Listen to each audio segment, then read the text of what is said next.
Record. All right, well, welcome to the 6th grade team. We have a slide presentation which each of the classrooms will have. So we'll go through that. We'll make some time for questions at the end, but as I said, we will have this whole thing recorded and we'll send you the link to the presentation so you can go through the slides at your leisure. So let me grab, I am weak at screen sharing. Where's my screen? I've got it here. It's not showing up as an option. I just got an email that one of my students joined my class meeting. Oh, well, they may find their way here. All right, to our open house. The first thing that we have is actually a video that Ms. Yarlett has for us. We're going to start with that.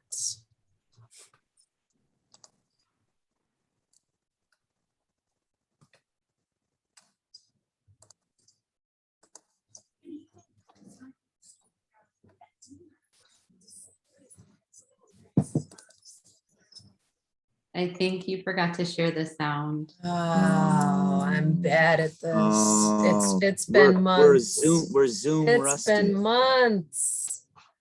Thank you, Mrs. Right? You said you read lips. Take two. Good evening. My name is Katie Yarlett Fenty, and I am proud to serve as the principal of Francis Parker School Number 23. It's a pleasure to welcome you to our open house this evening. Tonight, you will have the opportunity to meet your child's teachers, find out about what your student will learn over the course of the year, and understand the teacher's academic expectations so that we can work together to help your child succeed. At Francis Parker, it is our mission to provide the best possible education for every student. And it is our philosophy that this only happens when there is cooperation and communication between the school and families at home. Parents, we know that the success of our students is a result of many positive contributing factors. Your presence here tonight is a strong indication of your commitment to your child's education. We are so glad you are here, and we appreciate your support to ensure that your child attends school, completes his or her homework, and is prepared for all of those tests and quizzes. We encourage you to continue this commitment throughout the school year and to stay informed of your child's academic progress. I wanted to share quickly our school website and where you can find many different resources. So first, you can see that this is our Bitmoji school. When you come here, all you have to do is click on things that interest you. For instance, if you would like to go to my office and have information shared with you that you think would be helpful, you can click on me right here. On the right side, you'll see Ms. Roberts, our assistant principal. You can certainly click on her and it will take you to her office where she has resources to share. No matter what, when you enter the school through these double doors, anytime you are done viewing a particular staff member's page, in the bottom corner, you will always find this little icon. If you click on our school logo, you can come right back to this page, and then you just click the double doors and re-enter our building. Here we go. Once you click on the double doors, you can view a quick video tour, or you can go to our guidance counselors, you can go to our custodial staff, you can go into each individual grade level and find your particular child's classroom.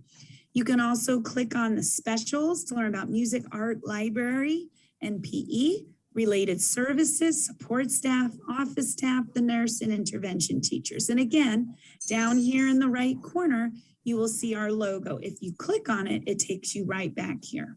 So let's go back in. I'm going to go to 3rd grade. You can see we have Mrs. Burton and Miss Swick's class and Miss Passamonte. For each grade level, you will see a little bookcase with numerous resources that if you drag your mouse across, you can click on that are things you can do with your child at home to help them. Once you do find a classroom you want to enter, please click and you will go into their classroom. Here you'll find many resources. You just have to take your cursor and you just scroll it over things. And as you find something where there's a link, You click on it and it will take you to that resource. Each teacher, if you click, has a biography about themselves. Here you can see that there's a daily schedule you can view, Zoom links for class. This is about our house system. This is for math. You can just poke around. Again, when you're done clicking on any resources, click this icon and you can come back to the beginning. Go in the double doors and start again. We hope that this will be an incredible resource for you and your family as you have questions.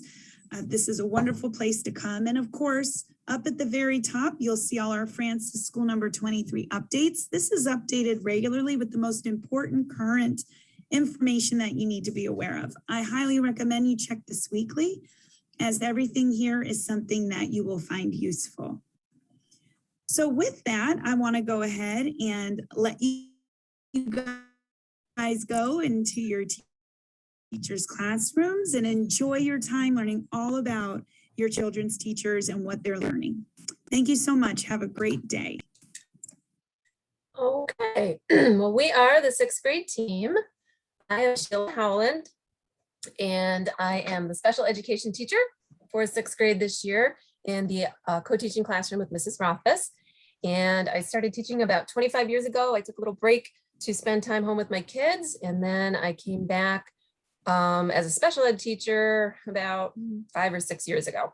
So I've co-taught with both Mr. Kunzer and Mrs. Rothfuss. Mrs. Rothfuss and I have spent several years together.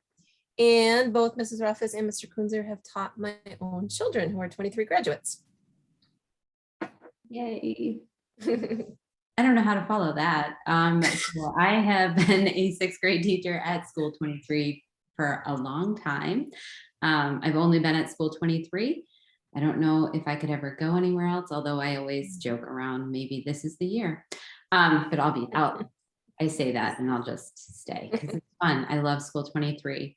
I'm trying to think. I usually teach the math and the science, and this year I am fortunate enough to continue teaching math and science. Next year, not so much. I'm going to have to dig into everything. So I'm going to cherish the few months that I have left with my amazing teaching partner. And to wrap it up, I am Gregory Kunzer. I have been teaching for 18 years now, which doesn't seem possible, but apparently it is. If you do the math, sometimes I have to ask Mrs. Rothfuss for help with that. Like, do I carry the 1 divide by 1? Oh, but she's always so helpful and supportive. Like Mrs. Howland said, it has been wonderful working with this team, and this is my second go round with this team at the 6th grade level. And I must say it's quite a fine team to be a part of. Like Jen just said, it is a really neat experience to be able to see all of what's going on in 6th grade and get to know our individual classes really closely. So I think a lot of amazing things are happening here at School 23. I'll turn it over to you for the next couple slides. Yes, please. The technology. Here we go. So all students have been issued a Chromebook.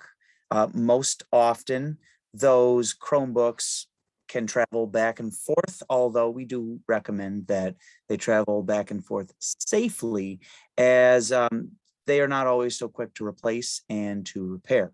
So we stress the importance of keeping them safe and treating them with care. In the case that a Chromebook is broken, please let your teacher know immediately, as I just mentioned, because we have to fill out a repair ticket. They will come to school and replace it. I know this because I had that happen just today in my classroom, and it was really amazing. We went to lunch, we came back, and the Chromebook fairy had visited our classroom, and voila, there was a brand newly repaired Chromebook and a very excited student receiving that Chromebook. So if there are any technology needs, your first point of contact should be the classroom teacher. So please let us know as soon as possible if you need help with a Chromebook or if you need a MiFi device to be able to access the internet at home.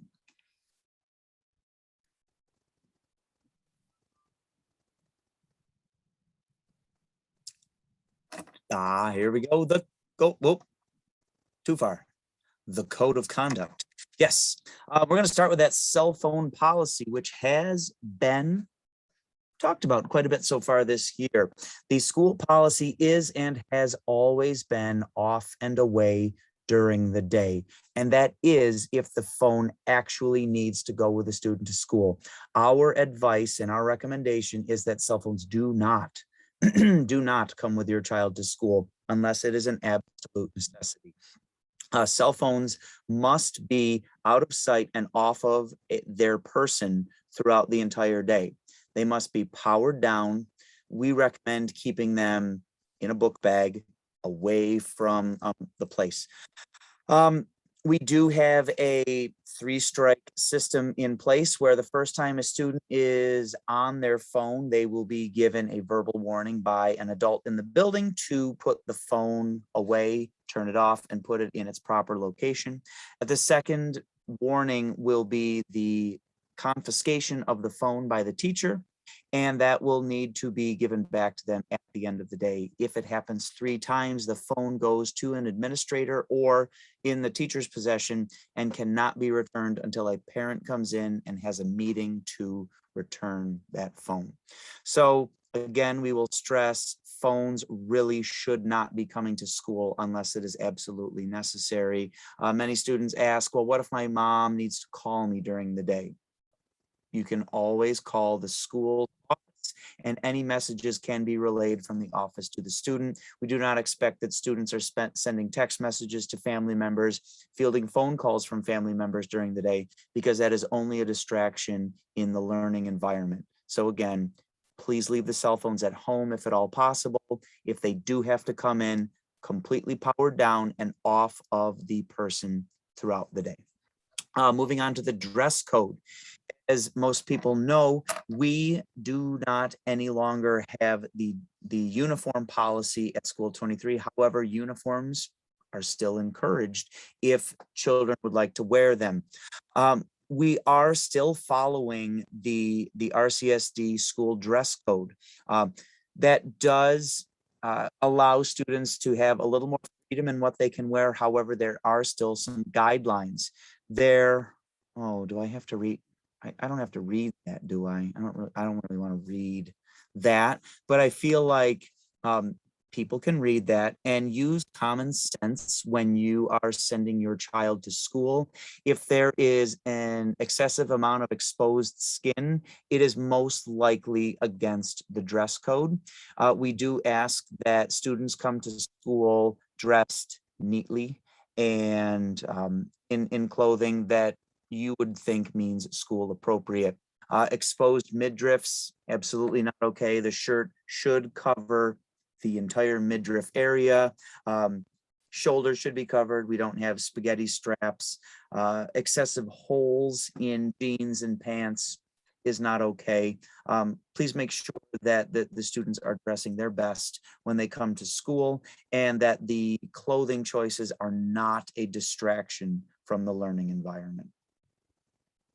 And for more information, I believe there is information on the dress code on the school's website or also on that slide itself.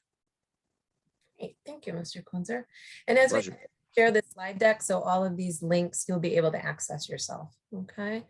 And if you do find yourself in a spot where your student has had one of those growth spurts that I know my own children have, and you're just not able to get out and find those clothes that fit, let us know, because if you're in a spot where you can't quite get stuff right now, we can certainly find a way to do that. Classroom management. So we, in both of our classrooms, we set up classroom norms which the students themselves developed. We talked about what a great classroom would look, sound, and feel like.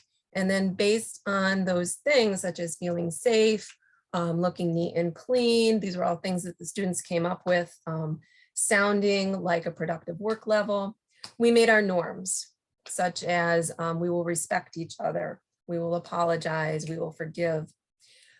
Based on those norms, students know that their behavior needs to meet those norms. And we often point to those throughout the day. If a student might not be meeting them, we say, is that really meeting all those norms? So it's a good reminder for them. We have a couple of ways to let students know that they really are doing a great job. We have both individual and whole group rewards. So we have a whole group reward that involves a point system where it is the teachers against the students right now. And they are working to make sure that Halloween, the last day of school before Halloween, is a treat, not a trick. So for example, we do countdowns when we need to bring the students back together to a level 0 for instruction. We'll say, I'm on 3, I'm on 2, I'm on 1. If we get to that level 1 and they are silent and they don't lose it within a few seconds, they get the point. If there's still a little bit of noise going on, we get the point. So that is the way they're working together to get a reward. Individually, we have step up boards. So as students make good choices throughout the day and show positive behavior and work ethic, they individually can move up. At the end of the day, if they've reached the top level, they get a punch on a punch card, or they get some sort of indication. It varies by the classroom. But once you have had a certain amount of steps up, you can choose a reward. So we have coupons for things like you can wear a hat in the classroom for the day. You could chew gum in the classroom for a day. Various things like that. Maybe 15 minutes of free appropriate Chromebook time. So we have various rewards. So those are the ways that we're working together and the ways that we're recognizing individual behavior. All right, our next, not wanting to advance. I think I missed one. I got a delay on my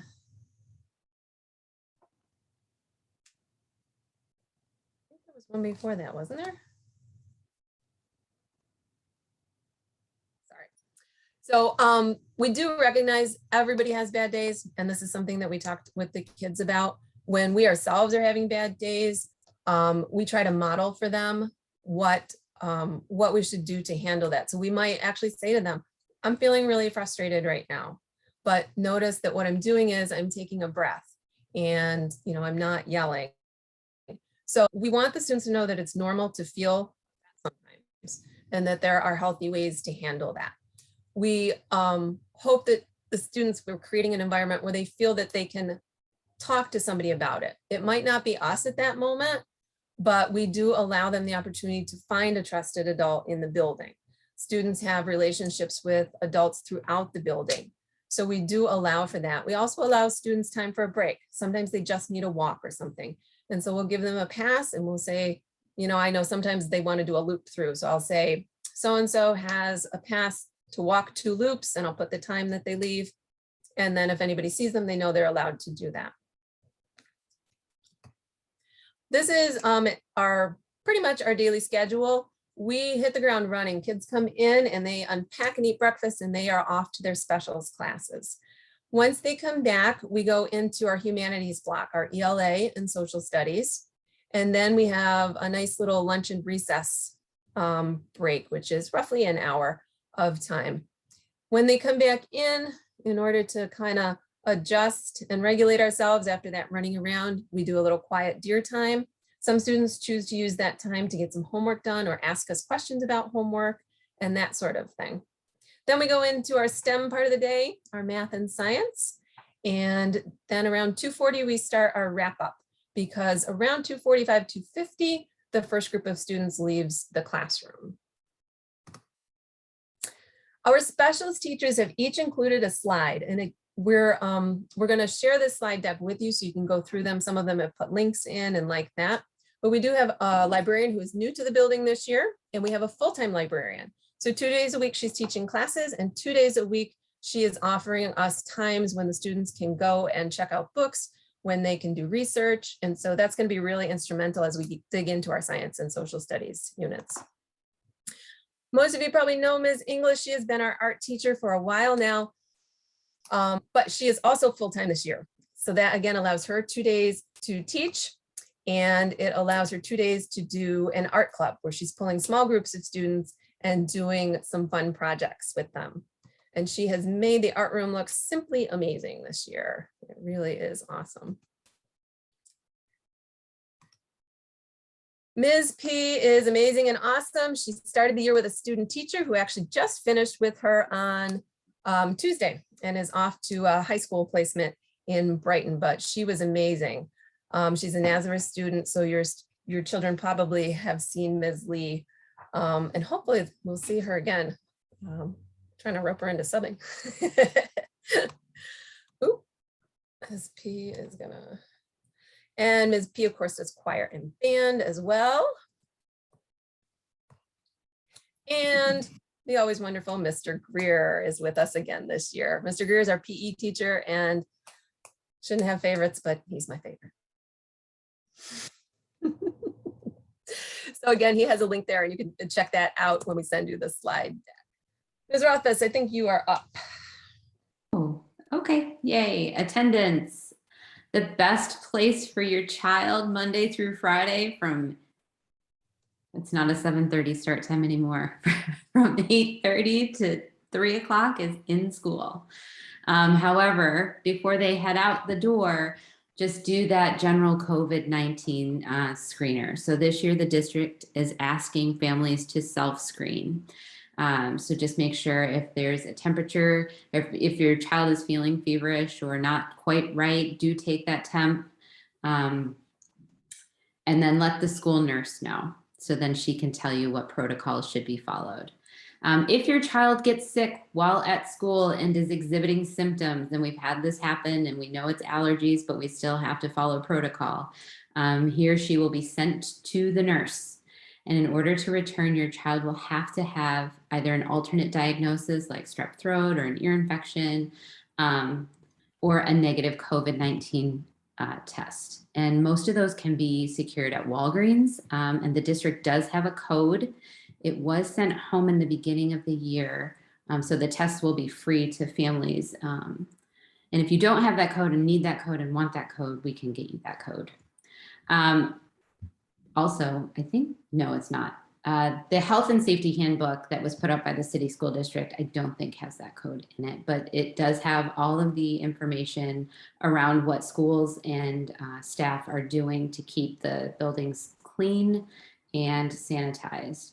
If your child requires quarantine, and we've also had this happen, we have to update our seating charts every single time we move one kid. Seating chart gets updated because the proximity of your child to another child will just determine if they're required to quarantine. You will be notified by the school. Your child is entitled to asynchronous instruction if they are quarantined, and we're really good about keeping Google Classroom current and up to date and providing feedback to students who find themselves on quarantine. As far as instruction, oh, I just did that. So if you have any questions about that, please let us know at the end. Otherwise, you know, just take your temperature and get to school as much as you can. I don't think we've had a full class since the beginning of the year, so I'm hoping it just levels out. Dismissal, I think we finally have this on lock. Each day the students are sorted into two groups. We have the walker pickups and we have the bussers. Walkers are dismissed at 3 o'clock, and then pickups are held in the gym until they are called, and then they're escorted out to the big playground door. Bussers, they get to wait outside as their buses arrive. I think we pretty much have figured out the buses that show up like around 2:50 and then the ones that show up around 3:14. We're all working through it. It is what it is. We ask that if something changes, if you call the office prior to 2:30, to ensure that your child is in the proper location, because we have had a few instances where the kids have been out waiting for the bus only to find out that mom or dad or somebody is there to pick them up and we didn't find out. So just please, please, please, the earlier the better. Oh, yay. You guys all have access to PowerSchool and you can find out in real time your child's grades. And if you need more information on that, we can hook you up with the link. But You can also hack your kids' email, their 890 email, and you can find the email that has all of this information in it as well. It'll have the login and it'll have the password. So in 6th grade, the grades go from being 1 through 9, more rubric based, to being percentages. And so the breakdown is right there. There's really, I guess it's really hard to get an F.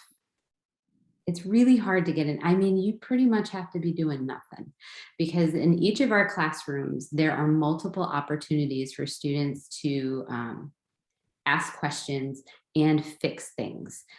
We know that we make mistakes, that's part of learning. And what we try to do is, if we see on an exit ticket, the kid is like, not getting it, we will pull this child in with a small group and walk them through it until they understand it. Therefore, taking that grade that may have been a 50 up to 100. The only thing that we cannot allow retakes or redos on are those final, like the big tests at the end, those unit tests.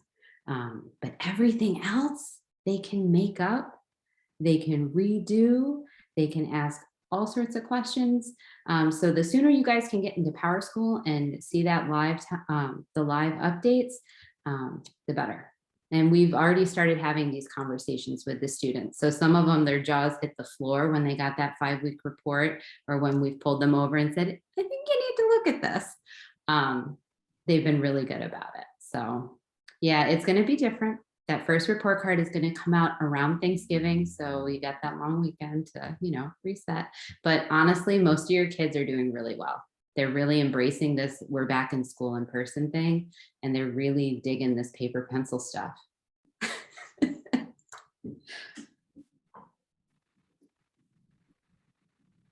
And homework, yay, homework. This is something that students we're trying to get them more into the routine of it, rather than like push them over the edge with the frustration level. So homework's given out every Monday, needs to be returned completed by Friday of that same week. We have some kids who get it all done on Monday, and then we have some kids who wait until Thursday and try to get it all done.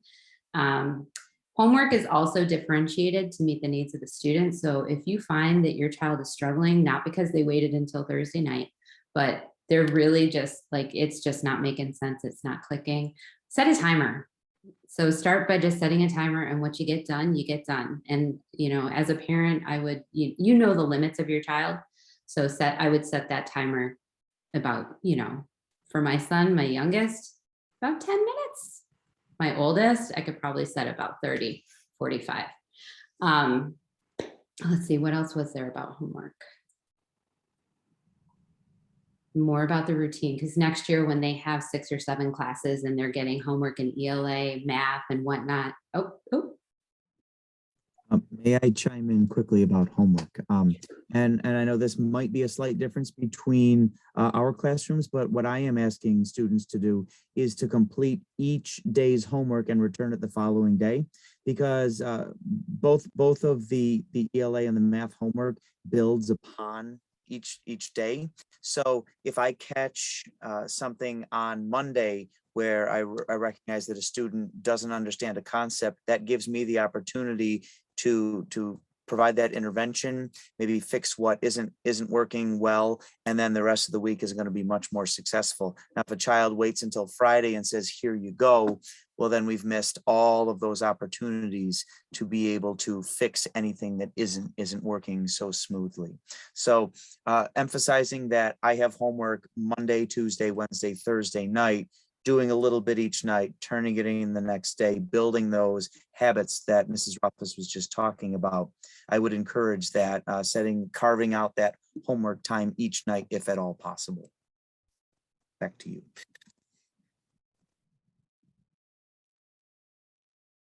Okay, so assessments. I know this is like the dirty word, but it's a pretty valuable thing right now for our students, because they have been on remote or kind of like interrupted learning for the past 1.5 years. So we did start the year off with the NWEA, and let me tell you, that is secretly one of my favorites, because it really pinpoints what we need to focus on for your child.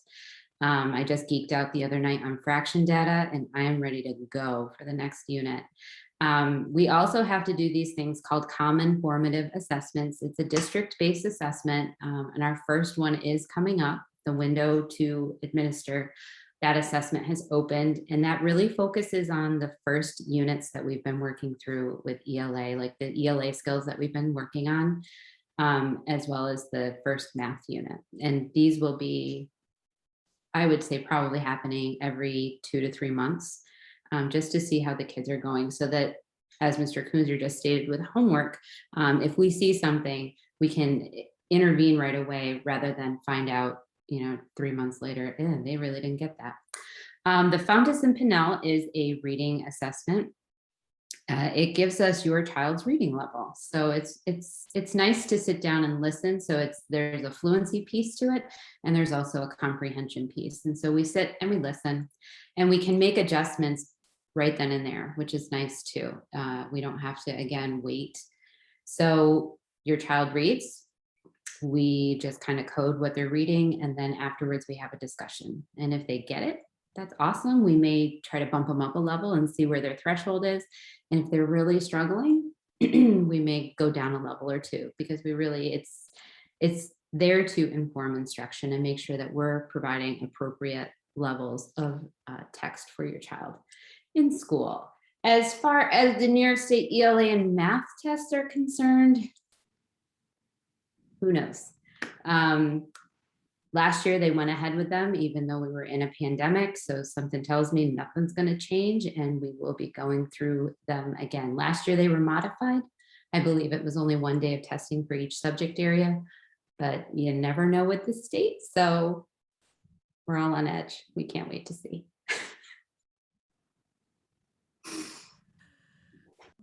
Thanks, Mrs. Rothfuss.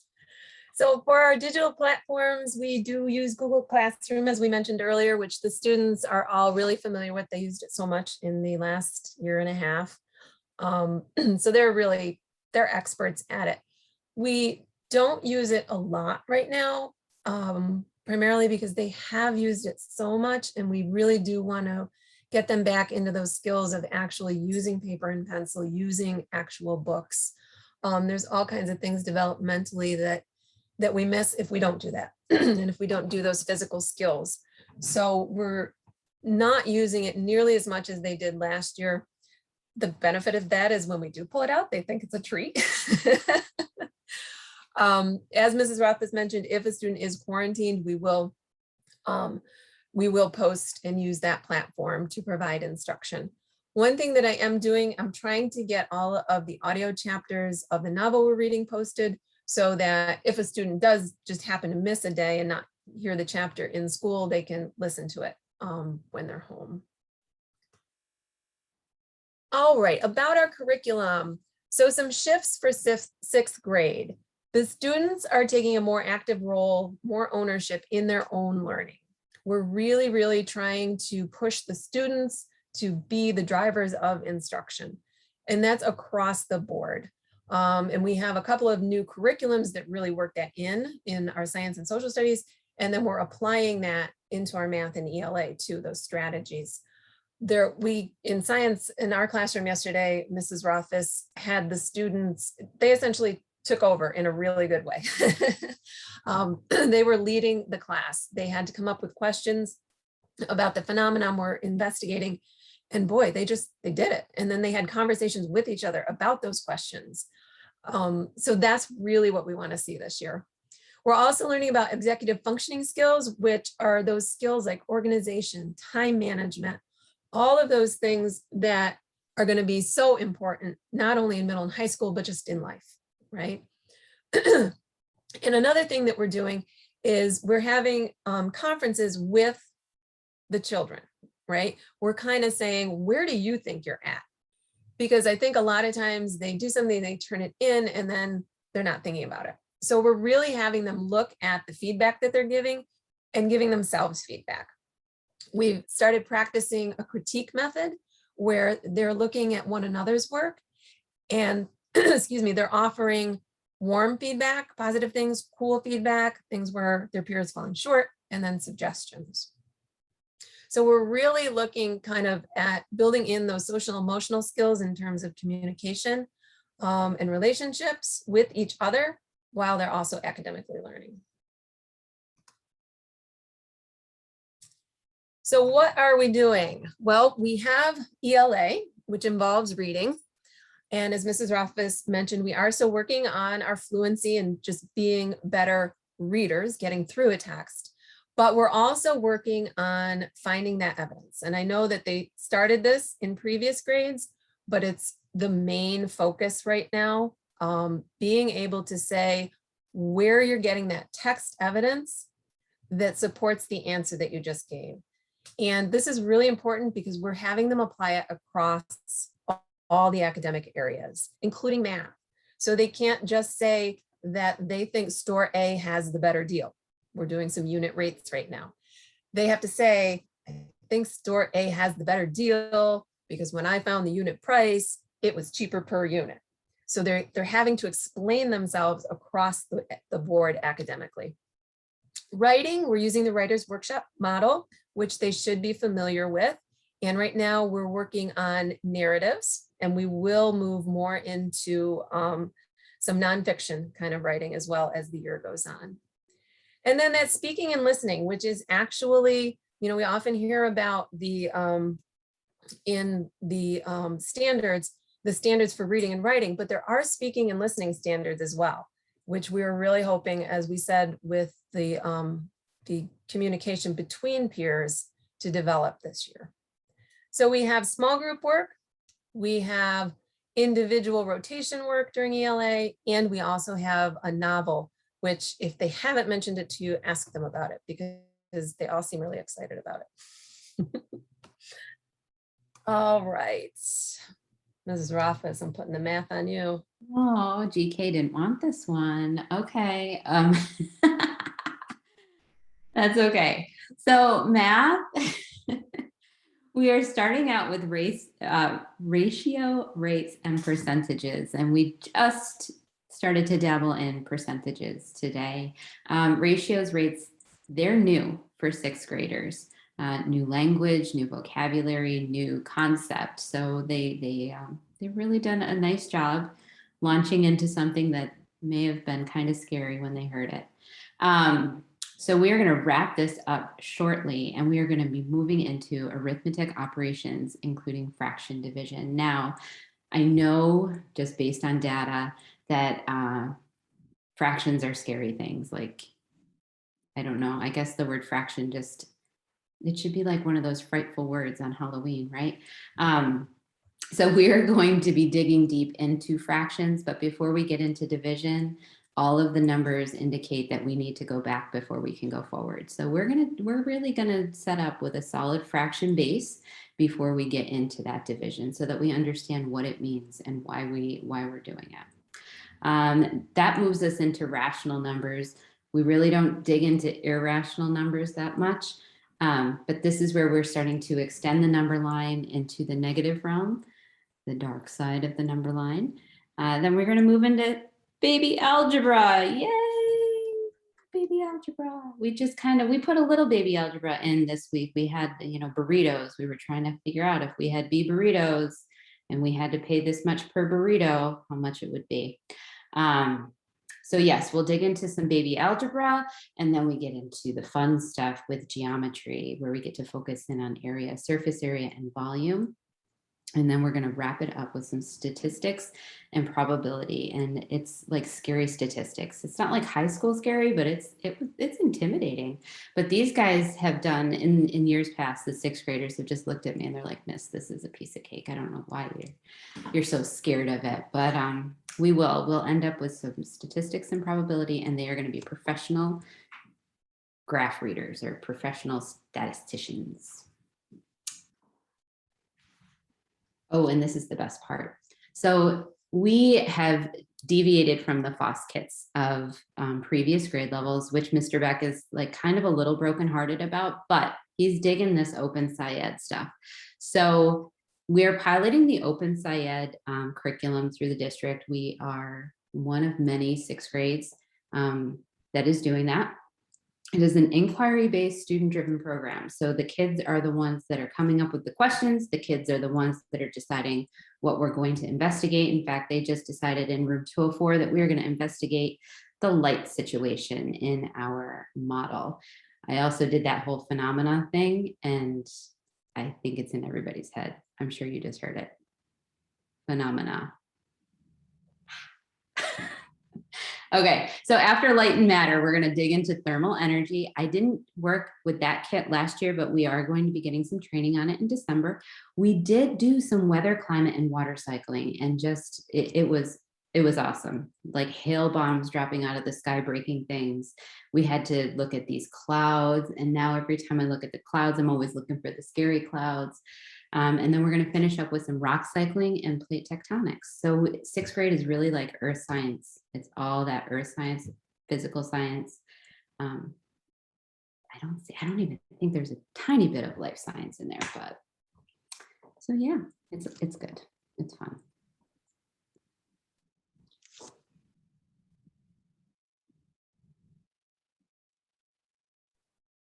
All right, Mr. Kunzer, you are up.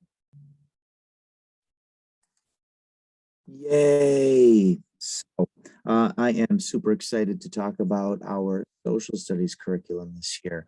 We are using Inquire Ed, which is an amazing, amazing program.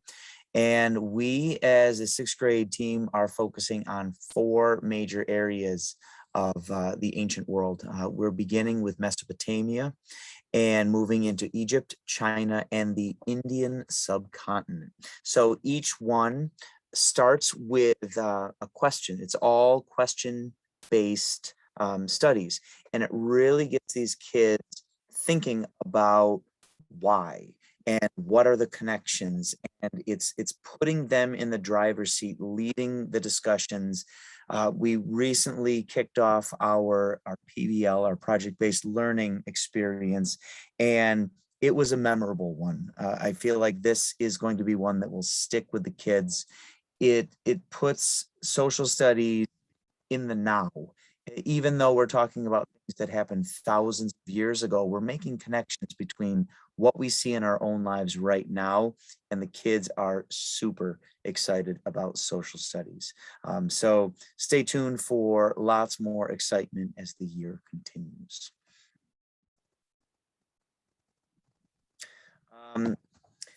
Should be an asterisk on there. When bringing in birthday treats, please make sure that there is at least 1 extra to be delivered to room 205. I don't know why that somebody must have deleted that as like a backspace or something, but that should be on there. We welcome birthday treats, absolutely. Encourage, is that a better word? Demand is too strong of a word, so I'm not going to say demand. I'm not saying demand. Encourage. So please, we love to celebrate these kiddos. It's great. It's something that we all missed last year. Totally not the same having a Zoom birthday as opposed to having one with all your friends and getting to hear all the songs and the clapping and the cheering and the frosting on the face. We missed the frosting on the face. So the treats do have to be store-bought. They should be individually wrapped, trying to minimize the touching of the treats. So that being said, birthday treats. Yay. Ooh, book orders. Yeah, if you're in my room, we've got a book order due tomorrow. So if you're watching this on delay, disregard what I just said. But yeah, for anyone who's watching live, tomorrow we will be submitting a book order. We're going to be continuing to do these throughout the year, so don't feel bad if you missed out on the first opportunity, but this is a great way to get books for your child at home and to provide books to the classroom, because Scholastic loves to send extra books to classrooms. And I know Mrs. Rothfuss and Mrs. Howland have a room of readers just like I do, and they just devour those books. Absolutely. So please keep encouraging the reading. Parent volunteers, yeah. We love having help in the classroom. We've had parents come in before, volunteer to do little reading groups. These kids are craving that extra attention that can come from parents. So please go ahead and click the link on that slide. There is a process set up by the district to make sure that, you know, all the boxes have been checked. But if all that goes through, we'd love to have you and have your help here at School 23. All right, partnering with parents and families. This is the key. This is the key to your kids' success, right? Is working as a team. So some things you can do at home are, you know, ask them about their day. And I know I have 3 children, and Mr. Kunzer and Mrs. Rothfuss both have children. And so we know that sometimes at the end of the day, if you're like, how was your day? It's just good or fine. Or I found that asking specifics like, did you do anything interesting today? Or what happened in math class today? Sometimes that helps to draw them out a little bit. Feeding them first usually helps too. Please encourage self-advocacy. This is going to be so important going into middle school, where they're going to have a different teacher for every class. There's not going to be 1 or 2 people who know them throughout their whole day. They're going to really need to speak up for themselves, ask questions. And, you know, I mean, even beyond into high school and college, my oldest just started college, and having made her ask the teachers is paying off now because she's off on that campus and she has to do it. But keep us in the loop, because sometimes they come home and they talk with you about things that they weren't ready to talk with us about or didn't feel comfortable because something upsetting happened. So please, if it is a situation where you say to them, you know, why don't you talk to your teacher, but they really don't feel comfortable, let us know. Please reach out, email us, give us a call. It makes all of our jobs easier, and it makes success for your students easier if we know what's going on. Okay, we want to be able to help, and we can't help if we don't know.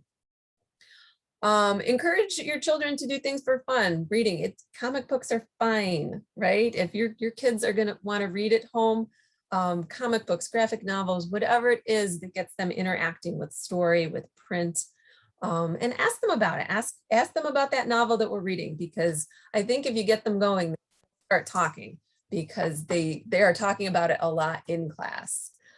And then also free sites, especially things like Khan Academy, math skills. And if you have a particular need or interest, just reach out and we'll see what we can provide you with.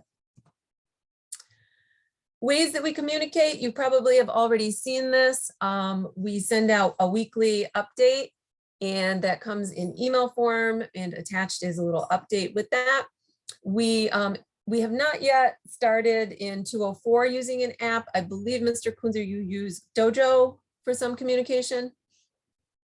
So there is also that for Mr. Kunzer's class. Primarily right now in 204, we're using email for our weekly thing, and then text, phone call for individual needs. Our contact information, everybody in the district, our email is our first name dot our last name at rcsdk12.org. And you can find the district website also has a directory of all the employees in the district.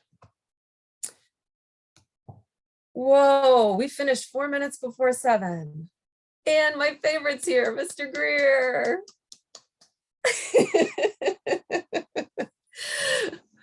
So does anyone, I think, are we down to, yep, we are down to 1 parent right now. So don't mean to put you on the spot, but Mr. Ulp, if you have, Ms. Ulp, had Matt's name on it.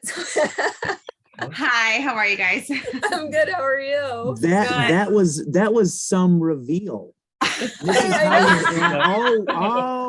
was like, Well, it is the 2 boys, and I just watched Olivia's, and now I came in here to see you guys. So you know how Caleb doesn't want to be on camera, That's but okay. That's okay. so I was curious about what times you have need for volunteers, because I might have a little bit of time, like on my lunch and recess and specials time, that I can come and step over. Like what time, like how much time in the day, and like how many days a week? Yeah, I mean, we could provide you with our timeframes of when we're not in the classroom, like specials and lunch and like that. And then if you want to see if the other timeframes work for you, then like Mr. Kunzer said, there is a link. You have to go through a process. But yeah, if you want to do that, go ahead. I'll send you our times when we're just not in the room. And then if it matches up with the times you're free, that's great. Yeah, okay. Great. Yeah. Mr. Greer, you got any questions for us? No, I don't have any questions. Who taught Olivia to run so fast? And Oh, I'm sure her brother or her father, but not me. and Caleb's fast too, and he's very compassionate. He is Yeah. my sweet boy. Hiding. Well, like we said, we will provide the recording of this, and then we'll also send you the link to the slide deck so that if you want to review it, if you want to click on any of the other links that were in there, those will be available to you. And otherwise, reach out to us when you have questions or concerns, and bring Mr. Kunzer birthday treats. That's the big takeaway, I think, really. If It seems to be. you sum it up, it would be, make sure I get a birthday treat. Okay. Great. Well, thank you, ladies and gentlemen, for attending our open house. And we hope you have a good evening. Thank you. Bye. Bye. Hey, Mr. Greer. Oh, don't forget to stop recording. Let's see. Boom.